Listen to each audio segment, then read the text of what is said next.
ఈరోజు మనం సొరకాయలతో 2 రకాల టేస్టీ రెసిపీస్ అయితే తయారు చేసుకుందాం.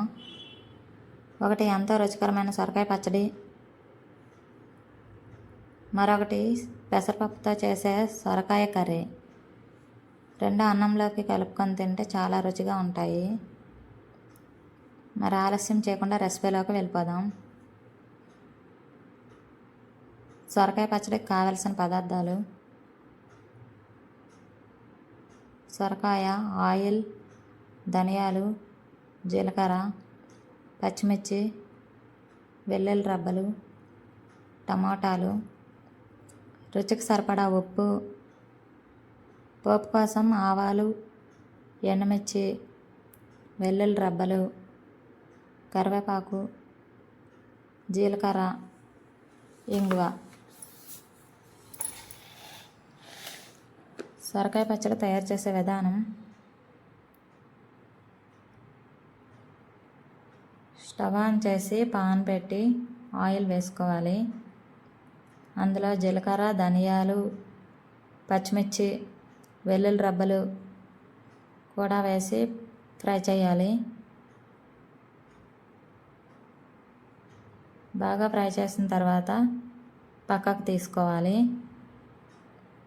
అదే పాన్లో సొరకాయ ముక్కలు, టమాటా ముక్కలను వేసి బాగా ఫ్రై చేయాలి.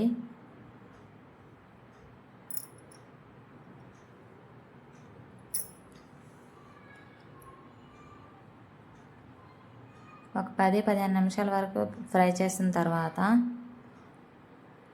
ఒక మిక్సీ గిన్నెలోకి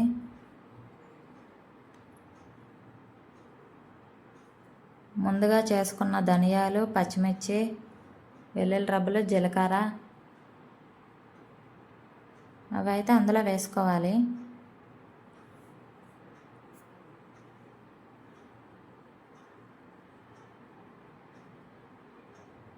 ఫ్రై చేసుకున్న సొరకాయ, టమాటా ముక్కలను వేసుకొని మిక్సీ పట్టాలి. కొంచెం చింతపండు కూడా వేసుకోవాలి వేసుకునే వాళ్ళకి. ఇలా వేసుకొని పక్కన పెట్టాలి. ఒక పాన్ పెట్టి ఆయిల్ వేసి ఆవాలు, ఎండుమిర్చి, కరివేపాకు, జీలకర్ర వేసుకొని బాగా ఫ్రై చేయాలి. ముందుగా మిక్సీ చేసుకున్న దానిలో ఈ పోపులు అయితే వేసుకోవాలి. కొంచెం ఇంగువ పొడి కూడా ఇందులో వేసుకోవాలి. స్కిప్ మిస్ అయింది. బాగా కలిపిన తర్వాత ఒక బౌల్లోకి తీసుకొని పైన కొంచెం కొత్తిమీర కూడా వేసుకోవాలి. ఇప్పుడైతే సొరకాయ కర్రీ అయితే తయారు చేసుకుందాం. సొరకాయ కర్రీకి కావలసిన పదార్థాలు: సొరకాయ, టమాటాలు, పెసరపప్పు, ఆయిల్, ఉల్లిపాయ, కరివేపాకు, పచ్చిమిర్చి, వెల్లుల్లి రబ్బలు, ఆవాలు, ఉప్పు, కారం, ధనియాల పొడి, పసుపు. తయారు చేసే విధానం: ముందుగా పెసరపప్పు ఒక అరగంట నానబెట్టాలి. స్టవ్ ఆన్ చేసి పాన్ పెట్టి ఆయిల్ వేసుకొని అందులో కట్ చేసుకున్న ఉల్లిపాయ, పచ్చిమిర్చి, కరివేపాకు, వెల్లుల్లి రబ్బలు, జీలకర్ర, ఆవాలు వేసుకొని బాగా ఫ్రై చేసుకోవాలి. ఇలా బాగా ఫ్రై చేసుకున్న తర్వాత కట్ చేసుకున్న సొరకాయ ముక్కలను, టమాటా ముక్కలను వేసుకొని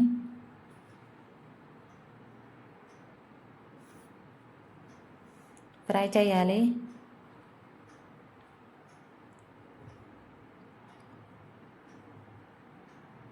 ఒక 10-15 నిమిషాల వరకు బాగా ఫ్రై చేస్తూ ఉండాలి.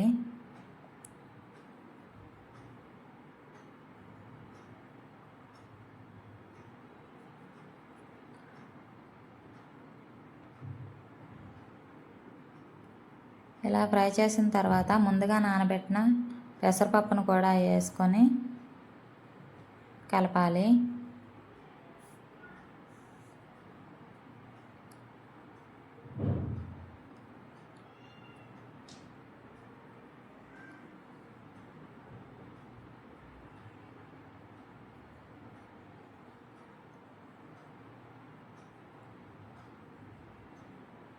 అందులో ఒక అర టీ స్పూన్ పసుపు కూడా వేసుకోవాలి.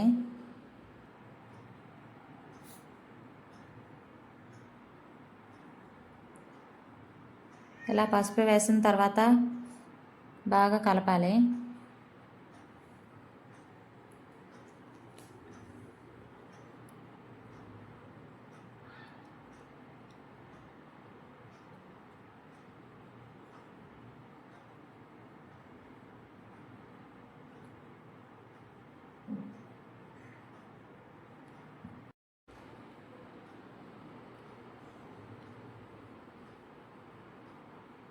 ఇలా కలిపిన తర్వాత రుచికి సరిపడా ఉప్పు కూడా వేసుకొని కలుపుతూ ఉండాలి.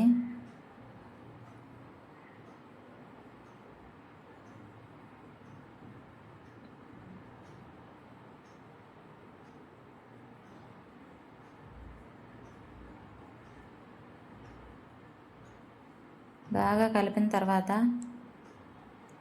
రుచికి సరిపడా కారం, ధనియాల పొడి, జీలకర్ర పొడి కూడా వేసుకొని బాగా ఫ్రై చేసుకోవాలి.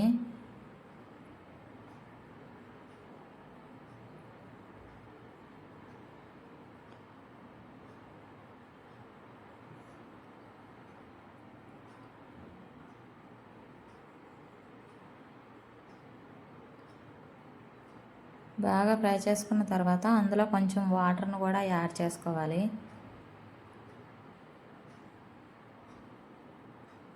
ఇలా యాడ్ చేసిన తర్వాత ఒక 10-15 నిమిషాలు మూత పెట్టి ఉడికించుకోవాలి.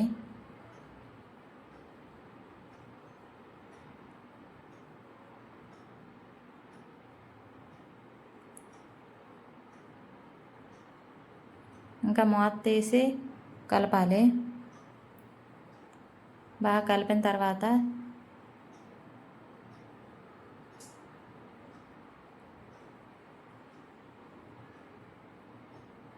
దగ్గర పడేంత వరకు ఉడికిస్తూ ఉండాలి. ఇలా ఉడికిన తర్వాత ఒక బౌల్లోకి తీసుకోవాలి.